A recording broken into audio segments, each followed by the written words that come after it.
You're listening to another episode of You Heard It Said with Jesse and Tim, a production of Jubilee Studios.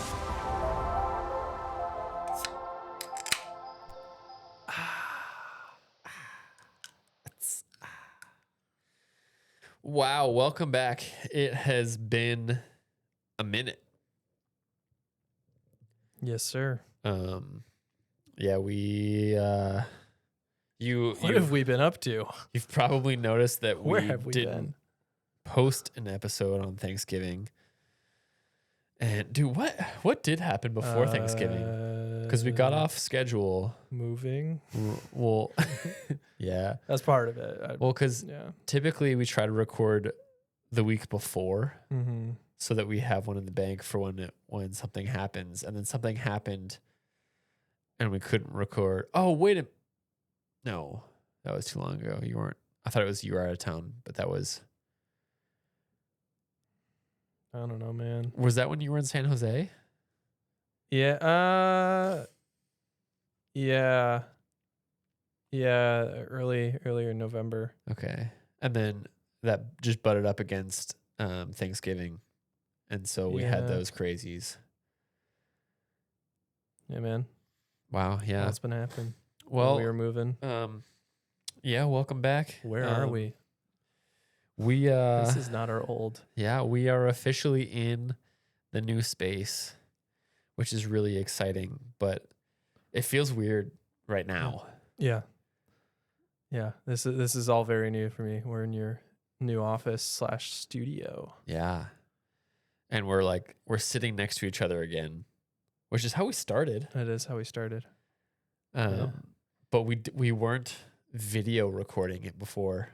So now I feel like I don't know if I'm supposed to talk to our camera or if I'm supposed to talk to you. Right. Just lock eyes, dude, the whole time. Just stare. Or we both just stare at the camera. Yeah. You know, that was back when we were basically where the new office entrance is now. True. So when anybody yeah. enters the office, they should think, wow, this is where the You Heard It Said podcast began. We should see if we can put a plaque in there. Yeah. Right in the spot where it's against that back wall. Yeah. Where the seats are. Yeah, just right above two of the seats. Yeah, that would be nice. Maybe just a Sharpie on the wall. I'm That down. could work too. All right, I got a Sharpie on my desk. We'll do that after we record. Sick. But I wanted to share with you really cool. We've never been like creators before when it came time for the Spotify Wrapped. Uh-huh. Yeah. Last year when we were posting, we weren't sharing it as Spotify creators. So we didn't get one of these before. How long until we revealed the podcast? We started in October. It was 10 episodes. Did we legit wait until the new year? I think we legit did. That's true. 'Cause we posted them, but we didn't tell anybody that they were on the internet. Did we tell people at the Christmas party last year? Yes. Yeah. Okay. It's coming back to me. Feels like a long time ago. So a year ago is when we first told people about it. Yeah. Wow. Yeah, but so we have a Wrapped. I'm trying to open it now, but I don't want to have to sign into stuff. Oh wait, here it is. But there were some that were really, really crazy, and I wanted to share it with you. Yeah. Because also I actually got an email from a guy that was like, "Hey, I've noticed your podcast is popping off," and I can tell it's like a generic. He sent this to every person who has a Spotify. But is he like, hey, want to collab or no, he was like, "Can I advertise it for you? It'll only cost you $900 or something." I don't know. I didn't actually read it, but he did say, "Just so you know, you have a big following in Croatia." Whoa. I'm like, where's Croatia? That's actually a good question. Dude, actually, I don't know. I don't know the answer to that. I'm genuinely like, is that in Europe or is that South America? Yeah, it's kind of I don't know. Europe. It's west of Italy. west of Italy. Yeah, So like Spain. in between like Serbia and Italy, Serbia, south of Austria. Serbia is west of Italy. That's not real. Sorry, east. Wow, thank you. Oh, Sorry. okay. Sorry. Okay. Yes, sorry. Okay, so like Whoa, Turkey. Whoa. Yeah, in that area. Okay. Yeah, the it's on the Mediterranean, Okay, yeah.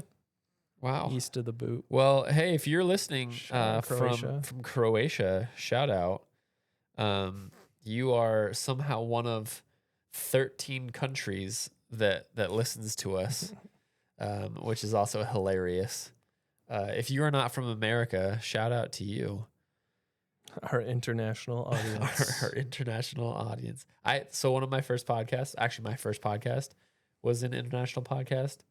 But we only had 12 listeners around the whole world, and one of them was in Scotland, and it was because it was a friend of mine who lived in Scotland at the time. And Yeah. Good times. big news. Who knew we would be global by this point? Right? Yeah, another one that I thought was really cool. Just wanted to say thank you to everybody, as if we're a real podcast.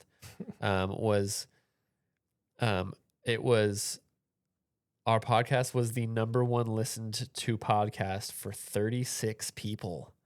That is insane. Whoa. And the Mind only booms. podcast for sympathy views. No, I'm just kidding. Thanks, Mom. Yeah, no Just doubt though. kidding. Thanks, my mom, Yeah. for that. Thanks, Jesse's mom. Yeah. Come on, my mom. Man, that's legit. Well, today's podcast is brought to you in part by Jocko Fuel. Oh, that'd be so cool. Jocko Fuel. I bought it with my own money. Jocko was one of the first, for people who don't know Jocko, he was one of the first podcasters I started listening to. He's a podcaster? He Dude, I don't- started a podcast. I didn't know anything about Jocko. Yeah, retired Navy SEAL. Okay. He's like a leadership speaker guy, which normally like I'm kind of allergic to like the leadershiping. If you know, you know, like yeah. people who just love to like motivational speak and talk about leadership. Who are and- passionate communicators. You're who are passionate communicators. My favorite phrase. Whatever that means. I'm But, a like, camp speaker. He I'm actually like qualified. was a legit leader of a Navy SEAL platoon, and so Sure. it's like, oh, okay, I'm gonna listen to this guy. Yeah. Especially if people know my upbringing. Like, so I listened to his podcast. You were it's really a SEAL, good. right? As a child. Oh, like almost. Yeah. It's my favorite joke. There are people who've been in my shoes who have gone through the military entrance processing station. Just like before you're even in or sworn in, you sometimes literally jump through hoops. MEPS, it's called MEPS. It's so weird. Now I'm just picturing army guys holding hula hoops with other ones like diving through. Some podcasts I should talk about underwear Olympics. This What? is a thing. This is a thing at MEPS. Anyways, Okay. it's Yeah. That's not the kind of podcast we are. somebody can look that up, but beware. I was gonna say, is that safe? That sounds weird. I mean, it's military. No, it's just Yeah. like all these different exercises you do to prove like your dexterity and fitness. You just happen to be doing it all in your underwear for the military, and it's partially psychological to throw people off. Oh, sure. Like you got a bunch of people yelling at you, and having an older brother who was in the military is like I kind of knew what was going on, so I was like, I'm just kind of having fun with it. Yeah. Like it's just kind of an act. Wait, did you do MEPS? I went through MEPS and then got to the end and Okay. found out I was too colorblind for the job I wanted. That's a long story though. You already there- knew that you were colorblind, right? That Yeah, wasn't when you found out? yeah. Okay. Correct. But there are people who've done that and will like pose online, and be like, "Yeah, I was basically in the military." Basically- Stolen valor. Right, That's yeah. that's that phenomenon. Yeah. Yeah. I had a family friend. I don't want to steal the valor. I don't even know his name anymore. I think it was Andrew. Shout out to maybe Andrew. Not a sponsor, but he went to what's the Air Force base in Colorado? Is there an Air Force base in Coronado? Well, you said Colorado. Sorry. Colorado. Gosh, my Yeah. brain. I don't know. It's the question. one. It's near like Colorado Springs, I think. But it's an Air Force Academy out there. I think it's the Air Force Academy. I don't know what the name of the town is, but he went through it and then found out that. So he went to go be a pilot. Found out when he hit a certain altitude, he went colorblind. What? That's so a thing? So he didn't go in thinking he was colorblind. When he hit a certain altitude, the pressure made him forced him colorblind. And so he could no longer read the dials and he was booted. Yeah, because you have to have perfect vision for that. Yeah. That would suck. Contrary to what I bumped into a person. I think I told you about this. Somebody one time who heard my story and was like, "Oh, dude, you could totally be a pilot." I was like, "No, I could not be a pilot. A pilot is the last thing I could be. You have to have absolutely perfect vision for that." Yeah. You know who could do that? Yeah. Austin. Dude, now he's probably got robot eyes. I think he does have robot eyes. Hey, surgery. Welcome to our new studio. We Jocko Fuel really isn't a sponsor, but Jocko, if you're listening, we would love just like a free, one free drink. That'd be kind of cool.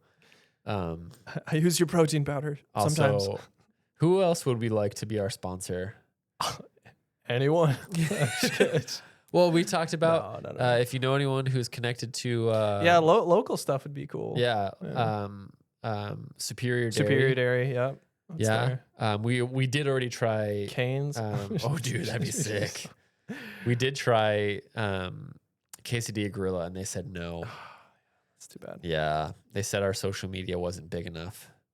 Oops. Always hurts to hear. Not gonna try to change You're not that. popular enough. Except for when we hate on Catholics. So do more of that. Do more of that, and then we'll.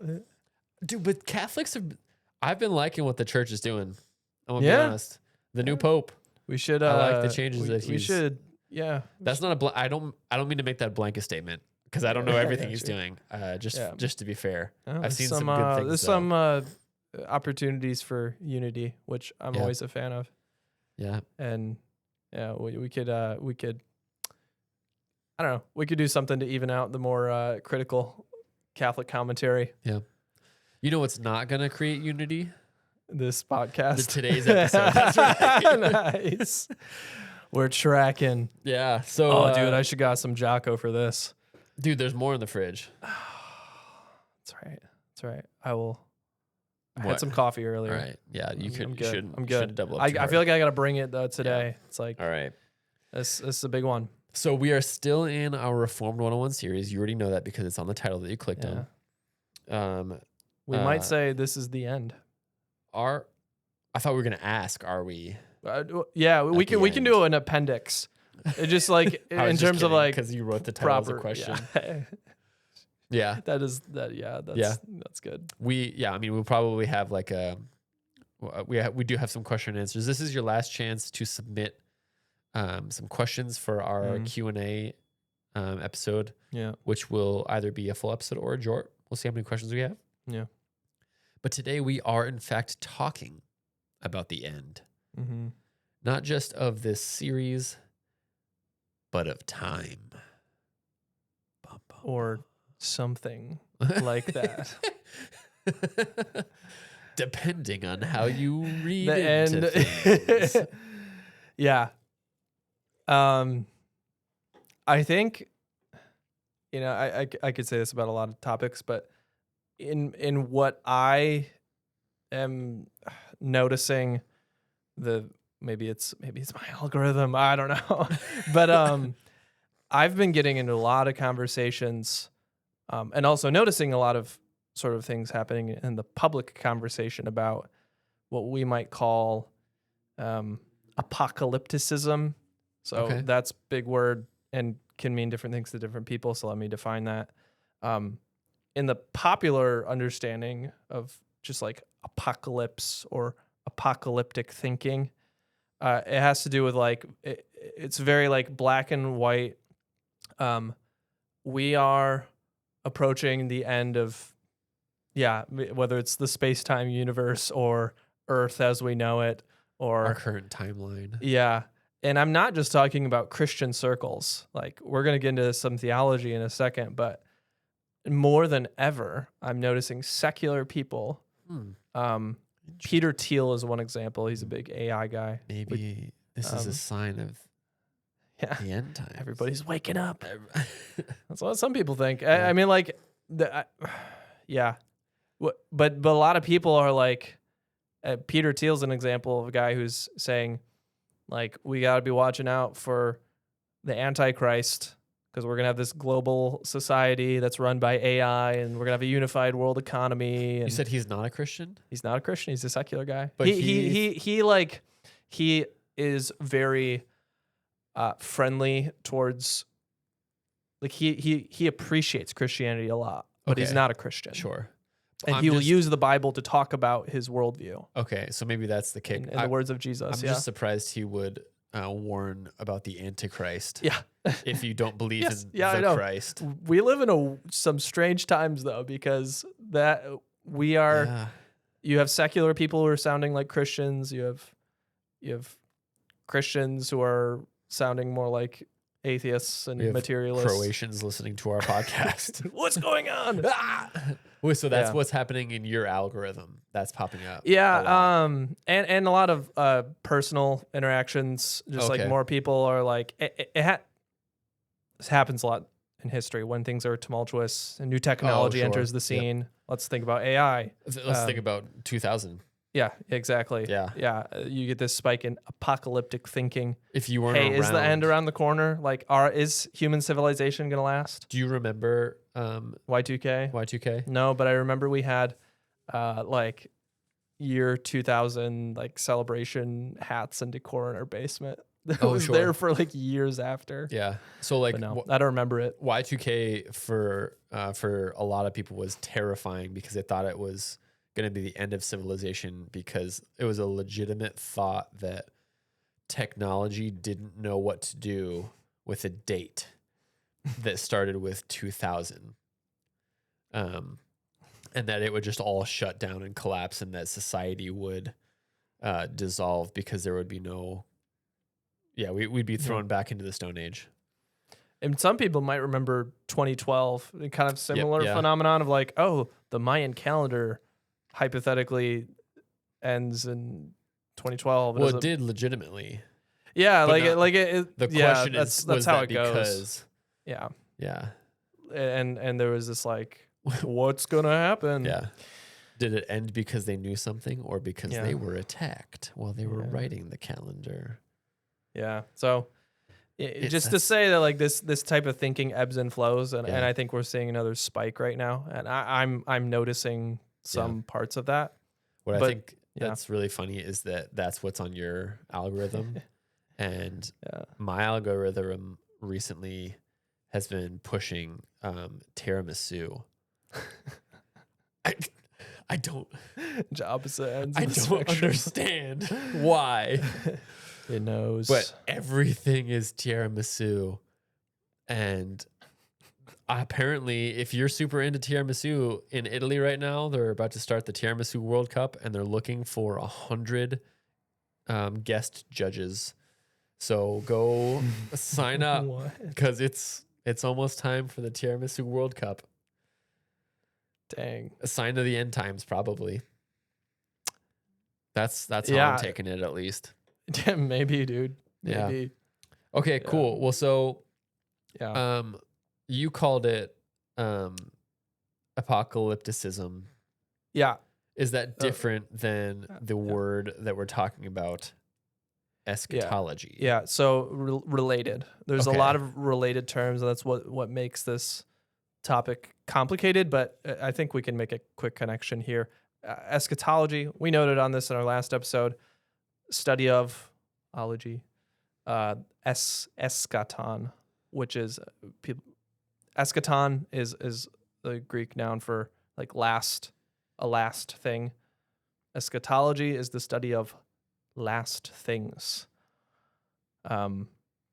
Which comes from a specific word in the New Testament, how that word last gets used.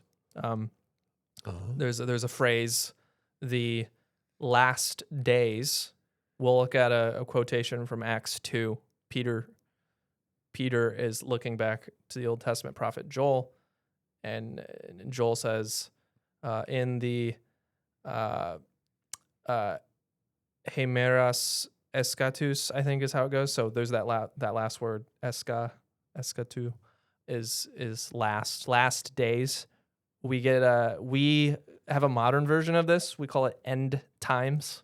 Okay. Right. So and that will be a lot more familiar with people. Are we in the end times? Right. Yeah. And that might be the central question of this podcast that we kind of circle around. Like when are these end times? Like I've heard the word eschaton. Okay. Is yeah. that just the end times? Yeah. The eschaton, when it's used in that like kind of singular way, that has to do with when people say that, they usually mean like the final judgment moment. Oh, okay. Like, sure. So Christ comes back, what happens? Okay. That's usually known as like the eschaton. And then eschatology is this much broader study about the last things. When are the last days? When did it begin? When will it begin? What's going to happen during it? And what's the relationship between the last days and now we're going to dive a little bit deeper into the millennium. There are two things that usually come out of this conversation. The millennium. Yep. Okay. I'll add a third one. Millennium, Christ's return. So we can think of that as the eschaton. And the tribulation. And that comes out of a couple different passages. Okay. But yeah. So and the reason that it's those three things is because it's about the order of everything. And Yeah. And the literalism. Yeah. So we have this category. We have all of these, right? You have Christ's return. Revelation talks about this millennium of Christ reigning with the saints. And there's this question: is that a like physical on earth ruling? Is that a spiritual reality? And then what's the relationship between all those things and the tribulation? It's usually, it's in Revelation, it's depicted as lasting for 7 years. Is that a symbolic 7 years? Is that a actual 7 years? What order do those things happen in? Yeah. Now we have our categories, so we can see, if people can see maybe how those end up getting rearranged depending on somebody's view. Sure. Yep. Yeah. Hopefully those make sense. I mean, no, it doesn't. No. And that's why we're talking about it, because it's such a tricky conversation. Yeah. Yeah. Well, maybe we could set up the four views. I feel like I was thinking about reading Revelation 20, but if you want to go read, if you want to know where the idea of the millennium comes from, it's what we're about to talk about. But this comes from Revelation 20, just really quickly. Pause this. Yeah, Go read you can go read it. But basically, as you read through the whole book, because the problem is so much theology comes out of these really couple of verses. You could just read Revelation 21 through 10. But so much theology is extracted from just these couple of verses at the end of Revelation. And I'm going to try and make things less complicated. There's a really deep pool here, and I'm going to try and say, maybe we shouldn't give this too much weight, and we should see how these verses are seen within the context of Revelation and really the whole New Testament. Yeah. So they're important, but maybe we shouldn't obsess over them. That's all I'm going to say. Yeah. And I think it's also dangerous when you're creating theology based off of a couple verses without taking the context of the rest of Scripture. Yeah. You can't say, oh, well, it's at the end. That means things are changing. Yeah. And that can be dangerous. So I'm not going to tell you which views do that.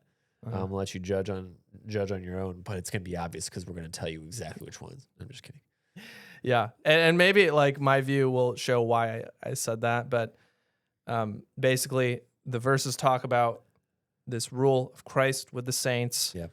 And then at least in terms of the order that you read it in, there's Satan is and the beast are released. They're bound in some sense during this 1,000 years. They're limited, held back in some capacity, and then they're released, and then they're destroyed. That's kind of the order that it's depicted. Okay. And so now we have these, there are, believe it or not, 4 different perspectives on what this millennium, what it's going to look like. And hopefully we can frame these things in a way that people can go like, I don't know, what do I believe? Yeah. And maybe help them land on their feet.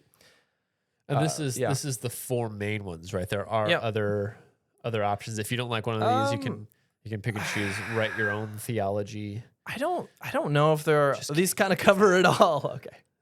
I was like, I don't know of any other views, but yeah, I mean there are like sub views within these are all umbrella categories, which and this isn't going to do service to all of them. So again, if you're curious about one, you can go look it up from here. Yeah.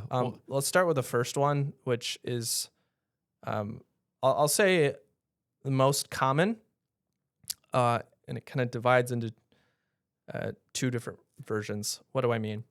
The first is called premillennialism. Now, with each of these terms, the name that it gets is about when does the return of Christ happen. So, in this case, before the millennium.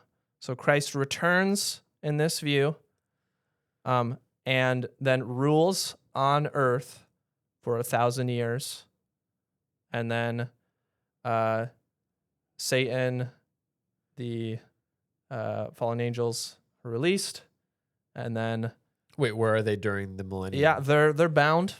Okay, in some sense. Okay, so they're not they're not destroyed yet. They're just in jail. Yeah, pretty much. They're in jail while you have Christ on earth. And this is Christ physically ruling on earth for 1,000 years. Yeah. In this view, is Earth a little heaven-like, where humans are living in harmony with Jesus? Yeah, usually when you have an on earth, Jesus ruling on earth for 1,000 years, it's sort of like a golden age, okay, Christian golden age, if you will. Do people live that whole length, or is it like generations come through? Oh, that is a great question. I am not sure, and it probably depends on your version of premillennialism. Okay, because so there's a what I just described is the historic version of premillennialism. Right. Yeah. There's another subcategory which is also very popular, and people might recognize it within the Left Behind books series. Yep. This is called. So there's 2 pre's: pre-tribulation, premillennialism. So, good grief. Which is what often does that mean? Which is often just shortened to pre-trib. Yep. And then it's called understood, pre-trib. because you can't be. So the first one is pre-trib post-millennialism, right? So you can be. Oh my goodness. So the historic version, okay, I kind of I kind of screwed up, but the first one is the historic view is post-tribulation. So you have 7 years of tribulation that lead up, then Christ returns, bound Satan, 1,000-year reign, golden age, then the end. Yeah. And everyone lives here during Satan's reign, his 7-year reign. Yeah. The tribulation. Yeah. It's like supposed to be the worst 7 years human history's ever seen. Yuck. And then that gets really, the dial on that gets really turned up in the pre-tribulation, premillennialism. Yeah. I know these phrases are a lot. If you're not writing this down, it might be easier if you are to follow. Hint, if it's too complicated, it might not be right.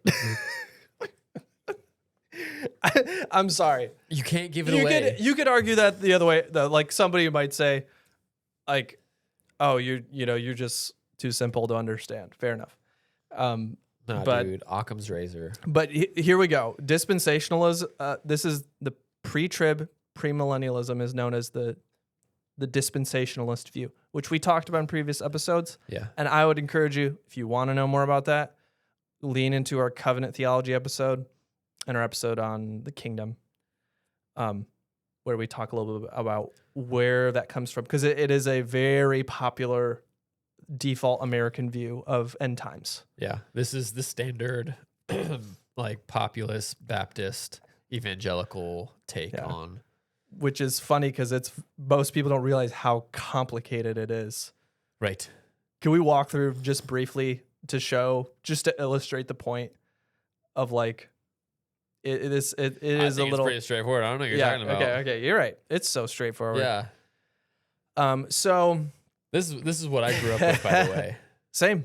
Yeah. Same. And I don't even know I genuinely don't know if it's because that's what my parents believed or if that's just what was in the air. Yeah. I believe that my childhood pastor at least used to hold this. I assume he still does. Yeah. By the way, right. And saying that, I'm glad I you love brought it that up. man, for the record. Yeah. And respect him. You're still a brother in Christ or a Yes. sister in Christ if you hold to this view. Shout out Pastor Summer. We all have family members. Not a sponsor. And we just have maybe moved away from it. And part of that is, so you have a 7 years of tribulation. And within this view, this is kind of the overarching thing about this. The world gets worse and worse and worse until finally it climaxes in the 7 years of tribulation. Before which, because it's pre-trib, before which Christ secretly returns to take his church with him. Right. This is known as the rapture. Does he fully return? He doesn't really return, though. He just kind of like, he plays the trumpet and then everyone raises up to him. Right, because it's before the trumpet. So Jesus, he's only here to whisk people away. I think in this view, the trumpet is the call to those who can hear. It's a little bit like the Polar Express. Oh, you don't know that because you were terrified. Only those who believe in Santa can hear the bells. It's the thought is only those who believe in Christ will hear the trumpet and they'll be lifted up and their clothes will be left behind in a pile. And that's where you get. Have you seen those pranks? Yeah, no, those are hilarious, but also as a child who thought this was true, I was terrified of all of this. And there was rapture drills, which were like a real thing. People would stand up on their desks. Yeah, that way, try and get up. There was up to heaven quicker than the other people. It's so weird. That way, the desk didn't hold you back. Yeah. Not to mock. Yeah. Maybe this is the one that we believe in. You don't know yet. We didn't tell you. Yeah, the rapture really is a big theme for this one.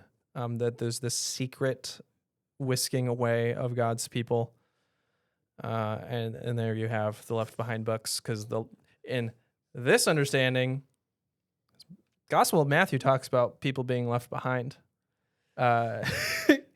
We don't two are gathering the field. One will be there. One will be taken. Yeah. One will be left behind.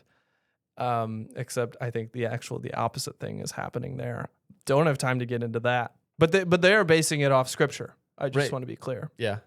Their interpretation might be a little bit skewed, but that's how this book gets, this whole idea gets popularized. Because then the understanding too is that during that 7 years where the Christians have been raptured, common grace is also gone, and that's why things are the worst. Yeah, in those 7 years when Satan is running it, because there is no Christian presence anymore. Yeah, which I think part of this is that those two prophets are left behind on earth to proclaim Christ. Yes. Oh, you're talking about the two prophets in Revelation who get trampled by the beast and beheaded. Yeah. Isn't one of them beheaded, or are they both beheaded? They're both. It just says they're both like killed and left in the holy city, street. which is called like 4 different names. Chicago, New York, Miami. Guess what? It's Visalia. It's an image of the church. Ooh. Man, I'm tempted to go down further this rabbit hole, but I want to at least just introduce it. Okay, sure. But then you have, then after that happens, and then you finally have the second return of Christ with his church to then judge all things after the 7 years. After the 7 years. And then in his millennial reign commences. Yeah. Okay. Yeah. Yeah, which is Well, actually, if I have it right, Christ returns. Let me pull out my book a second. But Christ returns, then rules for 1,000 years, and then it's like, all right, let's get the new creation started and final judgment. Yeah. It's like, why is this so complicated? So yeah. So he comes back. He reigns for 1,000 years with non-believers on earth as well. Okay. And then there's the judgment. Should have pulled this up earlier. I don't remember that Where's part. my... Oh, this book is great because... So I'm holding in my hand... Evangelical Theology by Michael Bird. It's a good systematic theology book. So you have the secret coming for the church, 70 years of tribulation. Then the coming with the church back. So you have like 2 returns of Christ. Then the millennium, Christ ruling on earth. Then the final judgment, in which both, I was going to say both. The traditional understanding is that both dead saints and unbelievers, believers and unbelievers are both raised, and then judgment happens because judgment is the sifting between the wheat and the weeds, the dividing of the sheep and the goats. But in this case, it's just the judgment of the wicked, and then the eternal state, new heavens, new earth. It's just like, oh man, why did we make this so complicated? Question: when? No, I'll ask this question later. Never mind. When Carry it become on. popular? No. Oh, sorry. Well, maybe a little bit. Okay, what's the other one? We have 2 more. Yeah. Okay. This Overviews. one will be really quick. It's the complete opposite of everything you just heard. It's called post-millennialism. Okay. So, in this view, things, instead of slowly and slowly getting worse, things slowly and slowly get better, more Christian. Okay. And then we just gradually enter into this church golden age. After which is kind of ironic, then Christ returns and rules on earth. So And it gets then- better and better without Christ being here. Correct. Okay. Yeah. So is the thought with this one a little bit of the works based? We kind of have to prepare, make earth better so that Christ will return. In the sense of like we work to spread God's kingdom. Yes. Okay. So this is if people listened to the kingdom episode, this is we build the kingdom of God. We don't need to wait on God to act. Yeah. We will do it. We will by building Christian institutions, by evangelizing. Yep. 2, we will bring God's kingdom on earth as it is in heaven. Would this be the one we talked about it in that same episode, the thought line that we need to evangelize to every edge of the world before, like the Bible needs to be in every language before Christ will return?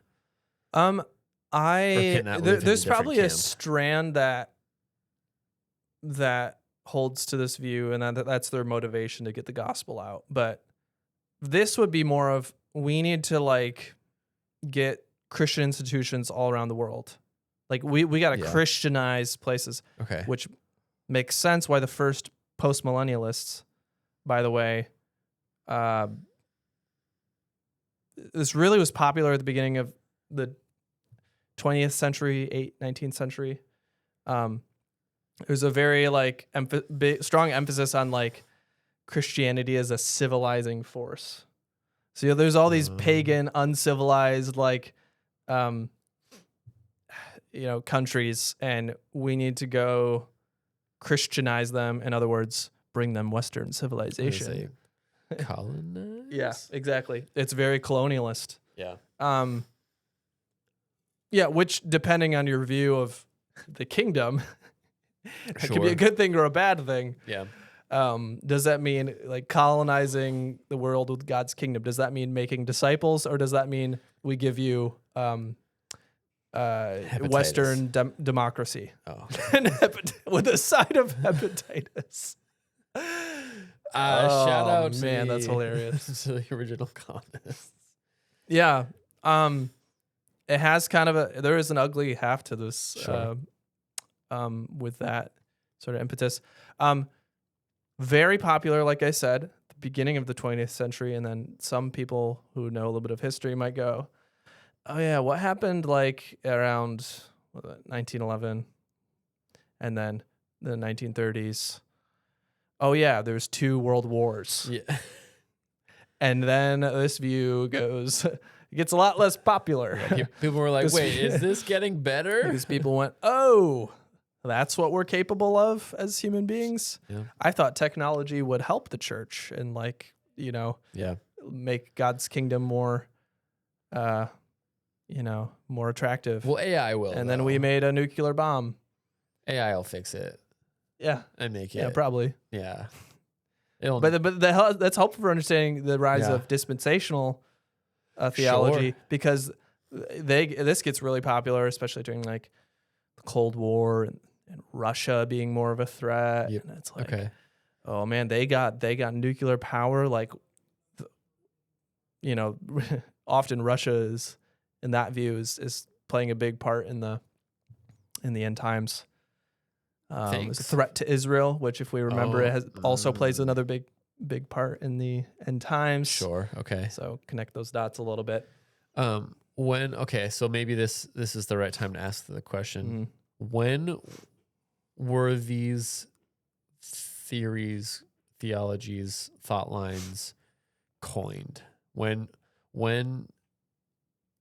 was the theology for premillennialism written? Yeah. What did the early church believe? Yeah, that is a great question. Because although you might not find these like specific Right. Sure. titles, Because this is in English. terms, yeah, that's part of it. Yeah. I don't know when these were really like nailed down. It was probably like people trying to systematize these things for Okay. for understanding different views. But you can find traces of each of these Okay. throughout church history. I will add, except for pre-trib, premillennialism, the dispensationalist view. That was popularized in the creation of the Schofield Bible, which again we talked about in a previous episode. But Okay. and then that became very popular in America. Very new to the scene, but the others you can find traces of elsewhere, Interesting. Okay. including the final one. I will say, if you're wanting to know what popular, there's a lot of premillennialists out there. Post-millennialists are harder to find these days. There's one guy, Doug Wilson. He's gathered quite a following recently. He's like the only I bet not in post-millennialist Croatia like I know, us, though. What's that? Bet not in Croatia like us. Probably not. But it's interesting with him. His church is in Moscow, Idaho. Oh, And that's he not where I thought you were is going. convinced. Yeah, I know, Idaho. Of all I mean, Russians places. aren't pre-trib, so that made sense that he's post-trib. Yeah. Well, yeah, he literally views that like the kingdom is getting back on track with his church, and they're going Right, to yeah. build a Christian civilization that Yeah. will eventually bring about the reign of Jesus on earth. Bold claim. That's all I'll say. Yeah, I think I know some other people that thought that. Yeah. And then Who are you thinking of? just like cult leaders. Oh yeah. Yeah. Hey, this little community There's a is dangerous half to pretty- this. Pretty great, and you should join this because Yeah, we alone are. yeah, But yeah, it definitely leans that territory. But yeah, maybe that's not the initial intention, but that sounds real culty to me. yeah, it's a bold claim too. Like we're gonna Christianize the world. Yeah, I mean, good on you. That's a Best great luck, thing to best wanna luck do. to you. Yeah, But you can see the optimism sure. as opposed to the other view. Okay, the last one. Okay, I would argue. So this is unapologetically the most popular Reformed view. This is called amillennialism. That at the end of it, at the beginning of it, sorry, is I spelled this way wrong. yeah, well, Amillennialism. that's just in Greek, if you want to negate something, so say not this, you add a little a. Kind of like nah millennialism, which sounds bad.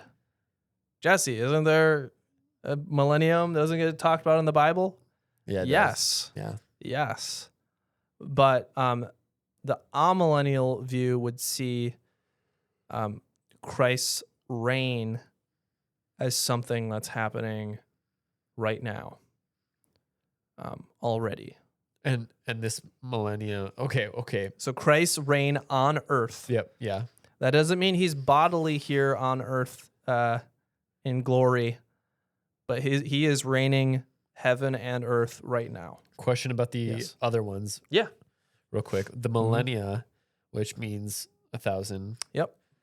Were the other ones literal 1,000 years?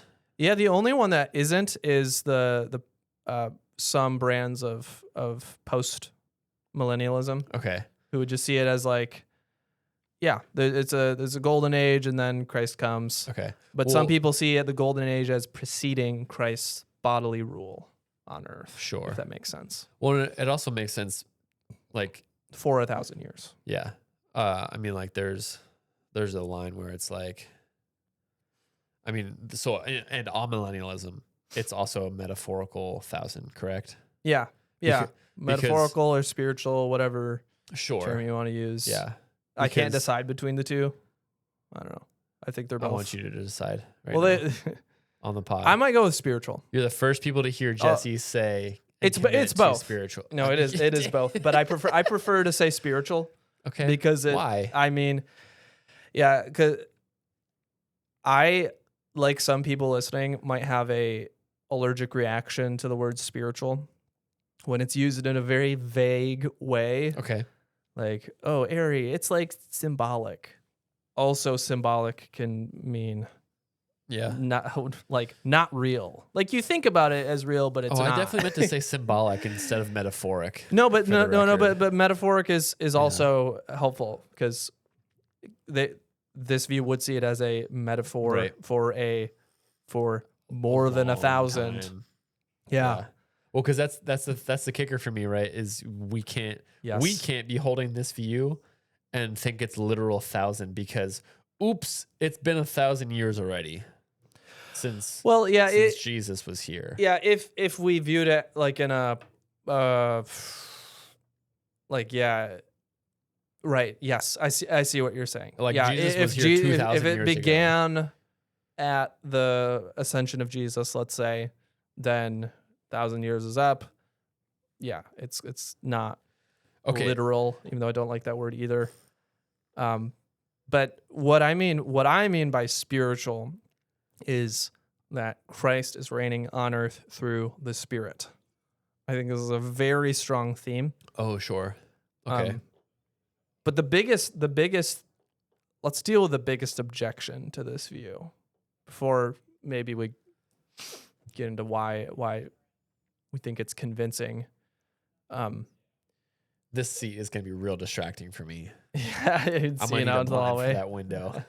Yeah, we can shift around.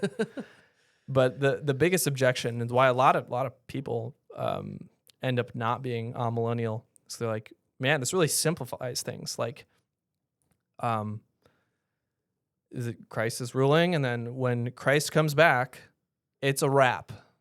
Yeah. Like final judgment, new heavens, new earth. It all happens at once. There's no like intermediate period where like, Where's the tribulation? where's the tribulation is a good question. Yeah. Some people either put it in a historical sense, like Jesus and the apostles are talking about the tribulation that they were literally in, Oh. Okay. or it's something that, you know, it does happen before the final judgment, right? Where there is a time, whether it's 7 literal years or not. Again, we're getting these out of Revelation. Whenever there's numbers in Revelation, we have to see how those numbers get used elsewhere in the book. Right. Right. So I'm not arguing for, I don't like a physical reign of Jesus on earth. That sounds weird to me. Dare you? Let's just abstract it and make it Yeah. spiritual. That's not what I'm saying. Yeah. I think I was reminded of this in one of the resources I was using to review. Whenever, man, Revelation is such a is two things that happen commonly throughout the book. John, who's receiving this apocalypsis, this revelation, right? Jesus is the one who's revealing himself to John. John writes down the message. He will hear something like 144,000, and which is That was a good nod. impression of God, by the way. I think it's the angel, but I don't shoot, remember. you're I right. don't remember. But that's a good example because it's like, okay, oh, hey, I remember the book of Numbers. That's the military census of God's people. What does John see? He sees a countless multitude. And then what happens also in Revelation 19 and 20, John hears 1,000 years. But like what will it actually look like? Is it 1,000 years? The New Jerusalem is described as this giant cube, which we're reminded is like the Holy of Holies. It's the shape of the Holy of Holies. And its dimensions are in the thousands. Yeah. And again, as in that case, I think we're not to go, yes, that is the exact dimension of the New Jerusalem. We're all going to fit in this giant box that comes out of the sky. Well, that's what the Bible says. And it's like, fair enough. But what the Bible is trying to get you to do is say, okay, here's this great, gigantic number, 1,000. Yeah. It's kind of like the way It's more than that. It's Yeah. beyond that. Yeah. Yeah. It's countless. Yeah. This is going to sound very unholy of me, Okay. probably. Okay. It's kind of like the way that we make up scores for games at camp. We don't Okay. say you get 1 point. We say you get 100 points because it holds more weight. Yeah. Yeah. It adds a little more emphasis. Yeah. The point isn't about... Makes it a little bit more weighty. Yeah. Right. Yeah, sure. The point isn't... I really want to be able to draw out blueprints of what the New Jerusalem is going to be like. Mm-hmm. Jesus doesn't want you to care about the square footage and that you're going to be able to live on with the other 144,000 people. Yeah. It's they're we would argue these are symbolic. These are spiritual numbers. Yeah. In drawing your attention to the grandeur. Yeah. Not actual blueprints. Yeah. Is Revelation just for the 7 churches of Asia Minor? I hope not. Right. Like we have countless examples throughout the book where it's not that the numbers are not meaningless. They're pointing yes. to realities beyond themselves. Yeah. And the 1,000 is really where it gets cranked up to 11, because that seems to be all the things that have the Greek word 1,000 on them in Revelation are pointing to countless, innumerable realities. Yeah. Okay. Which I'm a fan of, because instead of diminishing Christ's rule, it's saying Jesus doesn't get limited to this like 1,000-year period where he gets to hang out, and then new creation, new heavens, new earth business gets started. Right. It's like, what? Why? What's This gonna doesn't happen make after sense that? to me. Jesus is gonna reign still. Yeah, right. It's not like Jesus stops reigning after Right. 1,000 years. You know what I Yeah. mean? Yeah.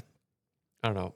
My biggest thought for that is like, I don't know, scripture kind of already tells us that he's reigning right now. Yeah. Where is he reigning? Just in heaven? Right. What? Why? Matthew 28, all authority in heaven and on earth has been given to me. That's one I think of. There are many examples, though. Yeah. This is the kicker. And then what I'll find people will say in response, like,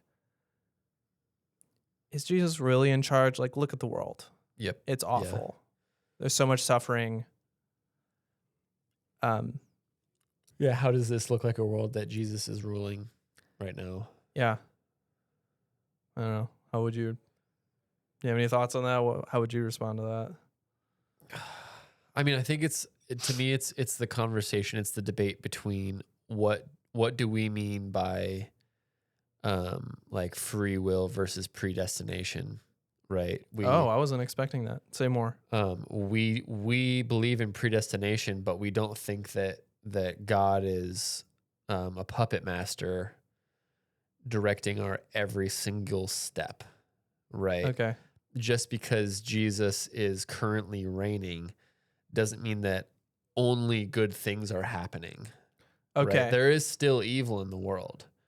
Right? So There is I want still- to make sure I'm getting what you're saying. So like our reality right now being predestined, adopted, Yeah. like that's secure. Yes.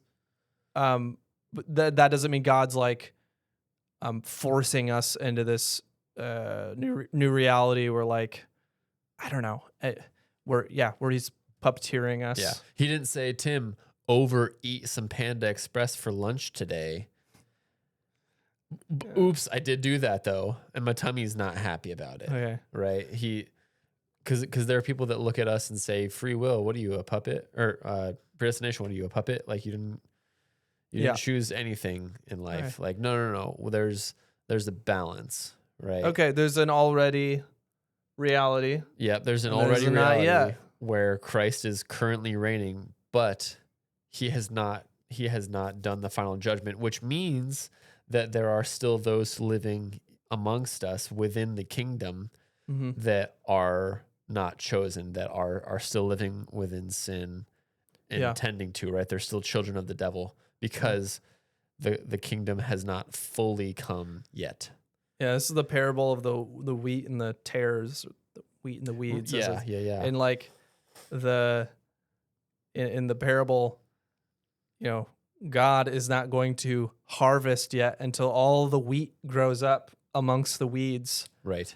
And then they're going to be sifted, right? Like we want like God, take the harvest, like come on, return and hurry up. make all things new. Like We're nope, ready. More wheat's got to grow up, Yeah. and then we'll separate the two. Which I think is also interesting. I never thought of this.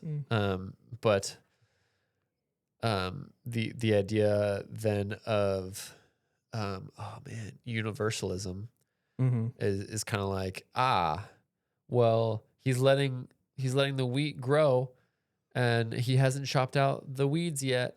It's probably because everyone's gonna live. Also, there are no weeds. Well, he's gonna use the weeds, right? You can do something with those useful, probably. Nah. Yeah, the universalists have a hard time with like dichotomies in the Bible. With Sheep and scripture. goats and wheat and weeds. Goats are helpful too. Yeah. I've never met a goat that I like, for the record. Sorry to you people who run yeah, goat dairies. I guess I haven't actually. No, okay. Wait, I take it back. Those goats are pretty cute.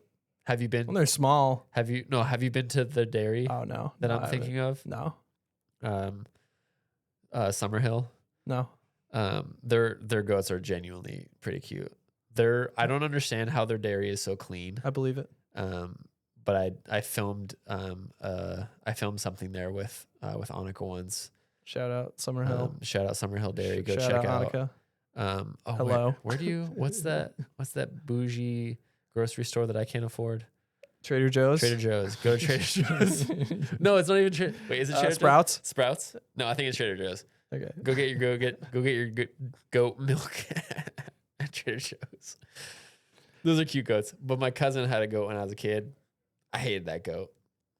Yeah. That thing hated me too. That was probably part of it. It's always mutual. It was mutual. All that goat would do is ram us. Yeah, I believe that. We'd just like be playing catch. Knock over and children. the goat's just like sprinting across the field trying to ram us. I hated that thing. So we ate it for dinner. Apparently, so True did Jesus. story. Jesus and all the goats. Yeah. No, I'm just kidding. Sorry to Summerhill Dairy that your goats. I think I think I figured out in part through an author named Kenneth Bailey why it's sheep and goats. Wouldn't surprise me if Joel's talked about this in a sermon, but sheep listen, goats don't. Goats wander. Oh. They're like Cain. Yeah. Abel, the lambs, sheep are like Abel. You know, they listen to the shepherd's voice. Goats are like Cain. They're restless wanderers and eat unclean foods. And cans. Exactly. Just they're not kosher. garbage. They're not kosher. Yeah. That's random though. But yeah, on the theme of separating between the sheep and the goats. Yeah, so this is also called, the amillennialist view is also called, in Reformed circles, it's called inaugurated eschatology, which if you want to be really fancy, your next family get together, cocktail party. I'm just kidding. You want a fancy term to drop, just drop inaugurated eschatology, which just means use it in context though, otherwise you won't sound please fancy. do. Yeah, it's hard to work in the conversation turns out, but it is getting at this idea that the kingdom has been inaugurated. It is just like presidential inauguration, someone might think of, like that's when they begin to rule. Okay. And it's also eschatology because it means we are now in the end times, the last days, the age to come. These are all, I believe, terms that are used synonymously. They're the same in the New Testament. There's the present evil age, which we all know when we see it because it's broken. It's the sign that we're living outside of Eden. And this goes back so far in Hebrew thought. There's this present evil age, and then God is going to bring about the age to come, the life of the age to come, which is where we get the term eternal life. Life of the age, life unending. Okay. Anyways, but in this view, we are living in this tension where the present evil age is still around. The old creation is still here, but the new creation has arrived in its midst. Right. We're living in two ages at once? Why do you think that's true, Jesse? Yeah. Trying to set me up? What do you read my mind? No, just the notes on our doc right here. I mean, They're not in there actually. There is a specific reason why and a reference which I do want to pull up, which we'll get at this. Oh, okay. I think Okay. of where you're going. Well, I mean, Yeah. I don't Say want what you you- were going to say. I don't want you to think that we just think. I mean, technically, we didn't actually say that we're amillennialists, but spoiler alert. I'm a non-millennialist. I'm coming out. Yeah, I am admitting my ways. This actually was one of the ones for me. So I took a college class on Revelation, and our professor laid out all these views and didn't tell us. He honestly did a really good job of not creating bias. Nice. And I ended the class, and I was like, I'm kind of surprised, but I think I'm a non-millennialist. He's like, yeah, me too. I was like, Nice. But I don't want you to just think that we're like, well, we're reformed. We have to think this way. I have to. I don't agree with it, but I have to. I hate that this is the one we picked, but this is the team that I grew up with. So no, right? There's scriptural backing. Yeah. To this thought line, and I feel bad. I wish I had more time to really give each their due. But like, since this is Reformed 101, I'm gonna be honest about where I'm at. Well, yeah. And my disagreements, and I'd love people to push back. Maybe later in life we'll do a Revelation series instead of a Reformed series. We'll just hammer home on all of these. Sounds great. And every episode will be like premillennialism, an hour of why this is wrong. But if somebody other's like, hey, I'm a pre-trib, premillennialist, Jesse, I think you're wrong. Cool. Tell me. I'll see you in heaven. Yeah.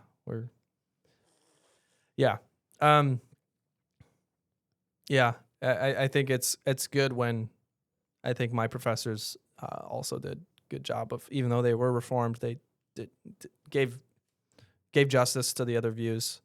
Because like these are Christian views. We can all be Orthodox and believe in these because eschatology is important.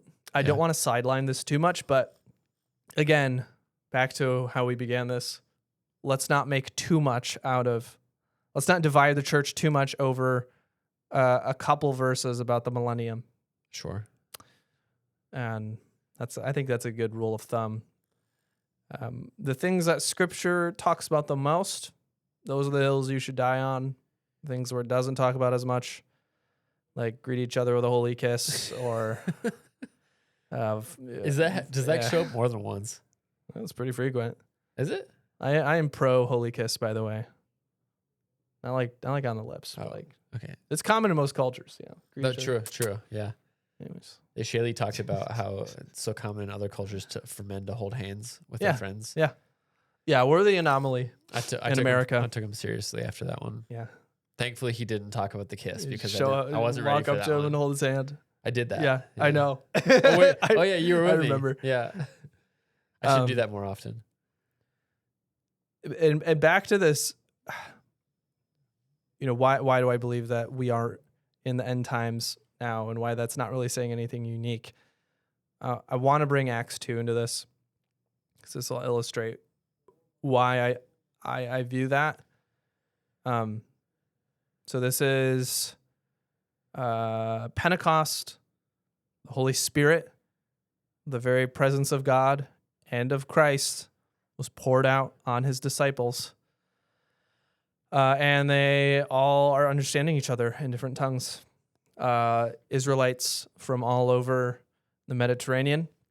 It's almost as if God is gathering all the 12 lost tribes back together. Sorry, I was during just thinking Pentecost. Croatia is near the Mediterranean. There were probably some synagogues that are in nowadays Croatia that were present. So. Shout out Croatia. And they all understand each other, and it's almost as if Israel is being restored in the church. Which, if you were following our conversation on dispensationalism, you realize that, that's why we don't emphasize Israel, modern day Israel, so much in our end times understanding. Right. Because we believe it's been fulfilled in the church. Anyways.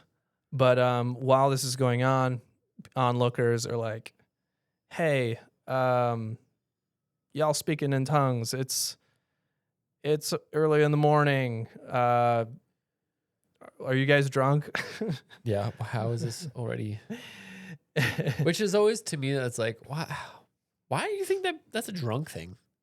Yeah, Like what? Good question. Were they speaking heavenly, angelic languages? Were they speaking just other languages? Well, in my thought, I'm like, I see a guy speaking another language. My first thought is not, oh, he's probably drunk. Yeah. Like, no, I'm assuming he's bilingual. Yeah. Yeah. That's an interesting puzzle, which maybe we can talk about when we talk about miraculous gifts. But then Peter says, and this is the key couple of verses, no, these people are not drunk as you suppose. It's only 9 a.m. No, this was what was spoken about by the prophet Joel. And he quotes from Joel chapter 2. Sorry, I want to make sure. Poor Joel never gets. Yeah, Joel 2. Way to pull Joel in here. Yeah, no problem. Well, Peter did, so. First phrase. In the last days, God says, and there's our word, where we get eschatology. I will pour out my spirit on all people. Your sons and daughters will prophesy, your young men will see visions, your old men will dream dreams. Even on my servants, both men and women, I will pour out my spirit in those days, and they will prophesy. And this is where then it gets really apocalyptic. And I mean this in the biblical sense. I will show wonders in heaven above and signs on earth below, blood and fire and billows of smoke. The sun will be turned to darkness, the moon to blood, before the coming of the great and glorious day of the Lord. And everyone who calls on the name of the Lord will be saved. Everything that Peter's quoting, he's saying is happening right now. Right, yeah. In his time. In his time. Which, it's normal. Modern people look at that and be like, wait, I thought the end times were supposed to be this thing that happens like, the end of the space-time universe, and, the suns turn dark, moon turns blood red, and which is stars fall out of the sky. Do you know what's happening tonight? Oh, is there a meteor shower? There's a super moon tonight. And it's gonna be a red moon. I knew it. We're in the end times. It's pretty cloudy out. I don't see no sun. Yeah, are we even gonna see it?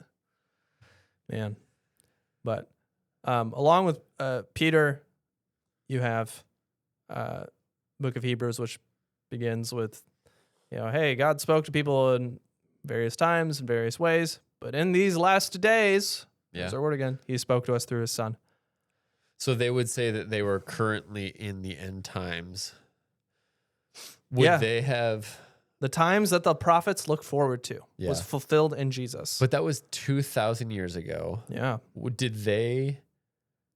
To my understanding, they thought that they would see Christ come again in their time. I think that is a misreading, an understandable misreading, though. Okay. So you don't Yeah. think that Peter actually thought that Jesus would come back again during his lifetime? Yeah. In fact, it's Peter who says, and I think it's 2 Peter 3. It's in one of his epistles where he goes, where people challenge him. He's addressing this challenge people brought up against him, like, where's this quote unquote coming of Jesus? And he uses a different word there, parousia, which is the arrival. That's like the appearing of Jesus, the eschaton. And Peter's response is, hey, don't you know that like one day is as 1,000 years to the Lord? Which is interesting. 1,000 years. Right. Like it's like this fill in for an innumerable amount of time. Right. Yeah. Because it's not like Peter figured out the ratio. He's quoting from, I think, the Psalms. But I think it's that one song, "Better is one day in your courts." And thousands also. Thousands. That's the one. Is that what he's quoting? That's what Peter's quoting? And Totally. yeah, that's what I thought. Yeah. Yeah. Okay. So Peter himself is like, hey, we're good. Yeah. We're still waiting. What confuses people, and this is all about our kingdom episode, Jesus says that his disciples would not die until they saw the arrival of his kingdom and the arrival of and the coming of the Son of Man. We don't have time to get into that, but I believe, and Reformed views is there with me on this one. That happens in basically the cross cross, resurrection, and ascension of Jesus. Oh, because he said that before he was crucified, not after. Yeah. Okay. Yeah. Sure. So this Honestly, that's an easy answer for me then. It takes a while to build the case because it's like there's all these But Jesse, quotes it's not of allowed to be Jesus. complicated if it's the right thing.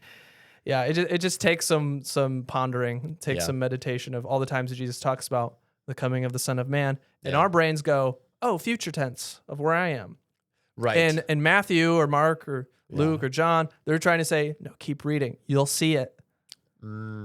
Jesus in Matthew 20 in the middle of Matthew 26 when he's being questioned by the Sanhedrin, we get this climactic moment. It's one of my favorite passages where Jesus says to the Sanhedrin, they're questioning him. High priest is questioning him, the false high priest. And he says, hey, swear by the living God, are you the Christ, the Son of God? And Jesus says, you said it. And then he keeps going. He says, but I say to you, from this moment onward, sometimes gets badly translated as in the future, from now onward, literally, you will see the Son of Man coming on the clouds of heaven and seated at the right hand of the power. That's Matthew's version, which is his way of saying, not, hey, you're going to see me float on a cloud. That is Daniel 7's way. I'm sorry, I'm throwing another scripture in there, but Daniel 7 is actually really key to that Revelation verse we talked about. When does the Son of Man, Jesus, when does he begin his reign on earth? And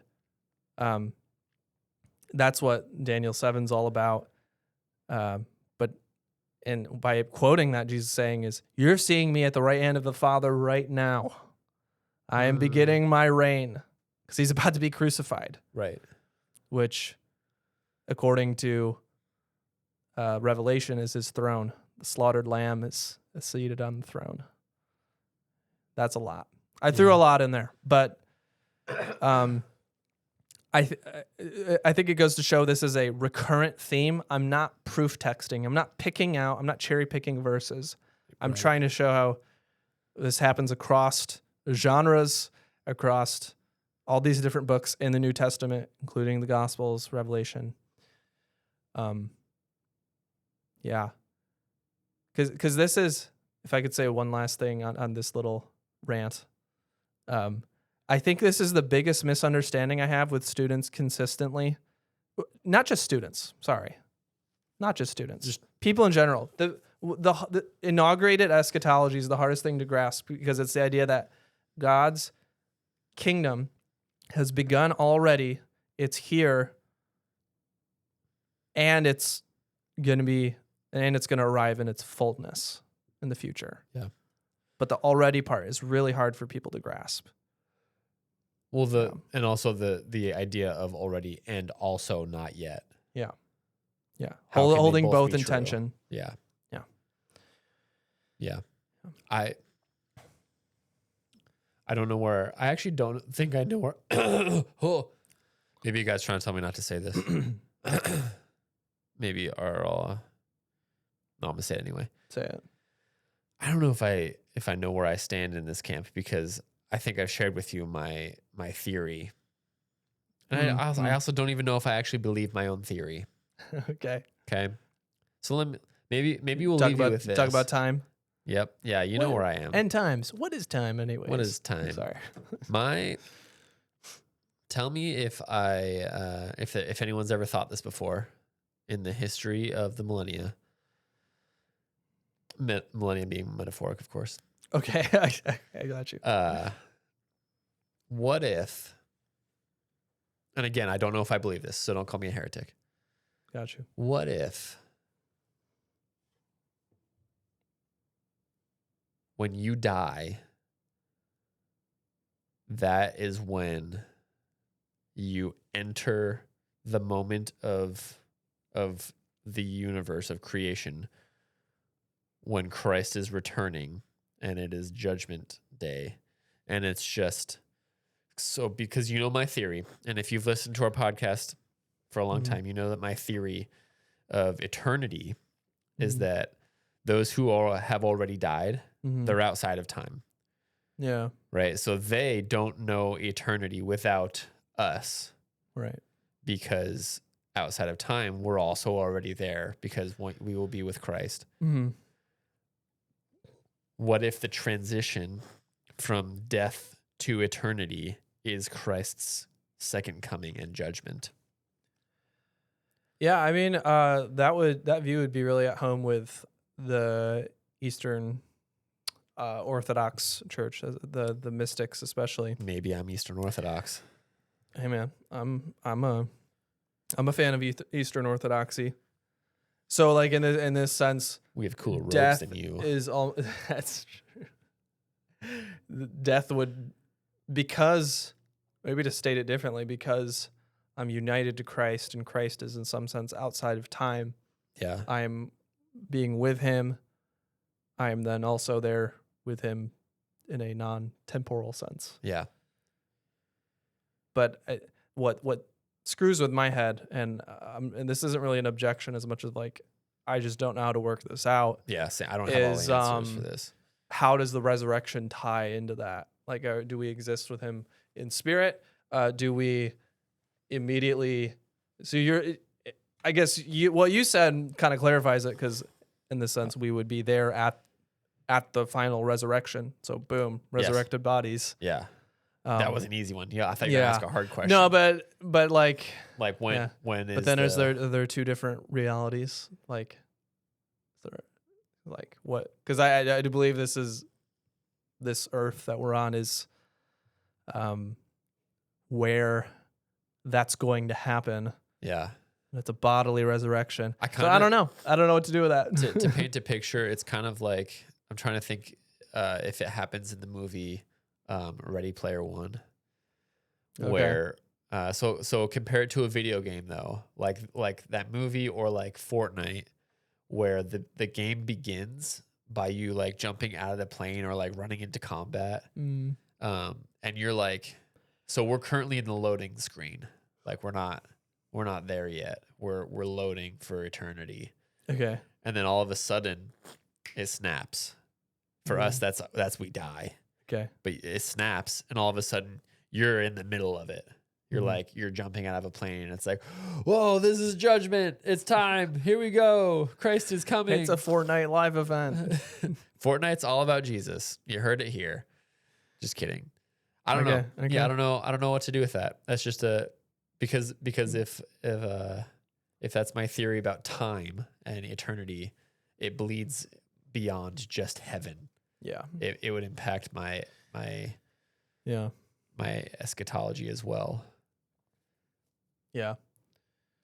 Something to chew on. So I guess commercial break. This commercial is brought to you by Eastern Orthodox Church. Thank you, Eastern Orthodoxy. Thanks. Very Yeah. cool. Do you have anything else that we can cram into this?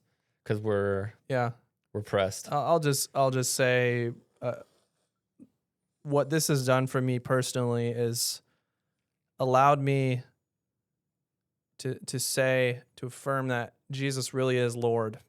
Yeah. In a way that I don't think I'd be able to say the same way if I held a different view. Right. If I he's believe not that about actually Jesus reigning right now, it would be harder. Yeah. Like I do really believe the central claim in the New Testament is that through what Jesus accomplished in his life, death, resurrection, and then key moment, ascension, to where he is reigning over heaven and earth, that I can really say Jesus is Lord, and I mean Lord of heaven and earth. And while the things that I appreciate about amillennialism is it takes elements of the optimistic view and the pessimistic view, and it affirms both. It says, is the world is Babylon, to pick a Revelation theme, is Babylon and the beast and Satan just, are they on the prowl? Are they just increasing on earth? Yeah.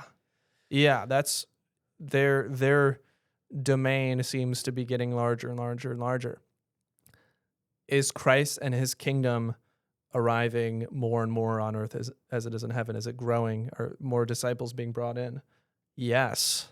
And that's a spiritual reality. It's not about institutions or things that we're building.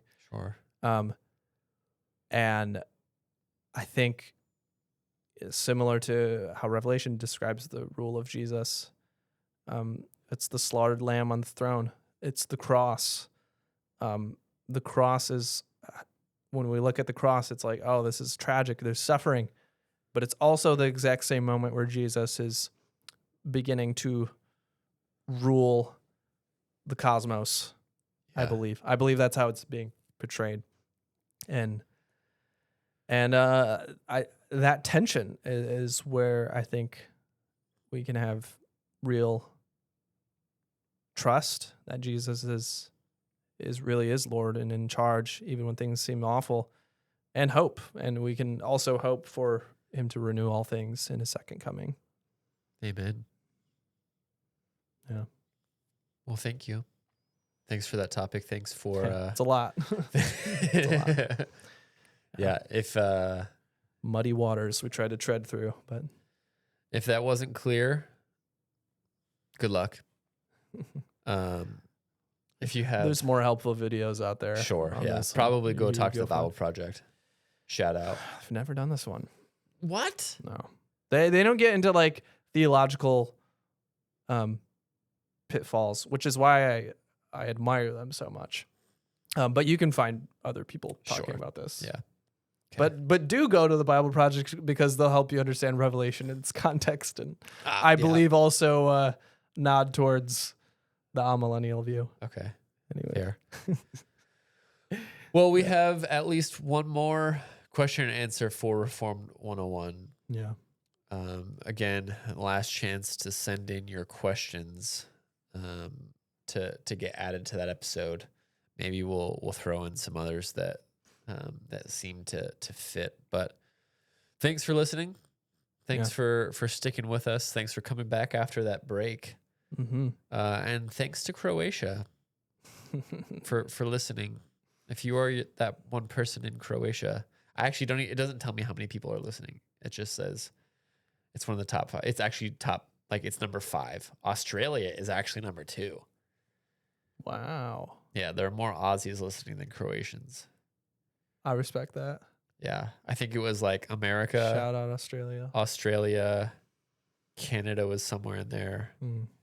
Maybe it was like Turkey and Croatia. Yeah, I remember Turkey being. I don't on there. remember exactly what it was, but cool. Cool. Well, thanks for joining us. Thanks for coming along. Thanks, everybody. We'll catch you next time with another episode of You Heard It Said. Bye, Mom.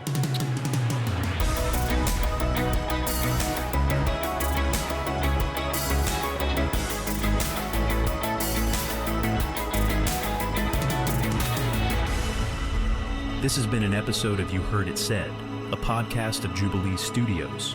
Make sure to like and subscribe to stay up to date with new episodes to come, and share this pod with your friends.